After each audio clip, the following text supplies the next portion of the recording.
લાકડી અભિમાનનું પ્રતીક છે. જ્યાં સુધી જીવ પાસે સૂક્ષ્મ અતિ સૂક્ષ્મ પણ અહંકાર હોય ત્યાં સુધી ગમે તેટલા ભગવાનને પકડવા દોડો તમે ભગવાનને નહીં પકડી શકો. અભિમાન શૂન્ય થશે તો ઈશ્વર સામેથી પકડાશે. જશોદા થાકી ગઈ, પગથારની ખોરે જઈને લાકડીનો કર્યો ઘા અને ક્રોધમાં આવીને કીધું કે તું હાજે હુવા તો ઘેરે આવીશ ને, કારણ કે લાકડી છૂટી ગઈ હતી, અહંકાર છૂટી ગયો હતો. કૃષ્ણ સામેથી આવીને પકડાણા છે. જશોદાએ કીધું અહીંયા જ ઉભા રહે, હમણાં હું દોરી લઈ આવું.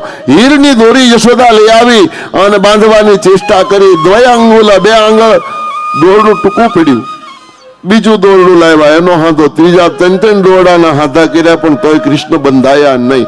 અધ્યાત્મ અર્થમાં કથા છે. જીવ અને ઈશ્વરની વચ્ચે બે જ આંગળનું છેટું છે, જો સમજાઈ જાય તો. એક માયા અને બીજી મમતા. મને તમને ઈશ્વરથી અળગા રાખ્યા હોય તો આ બે વસ્તુએ, આ બે પડદા જો ચિરાઈ જાય ને તો ઈશ્વર મારા તમારાથી બહુ નજીક છે. નજીકમાં નજીક જો કોઈ હોય તો એ પરમાત્મા છે, પણ આડા માયા અને મમતાના પડદા છે, જો સમજાઈ જાય તો.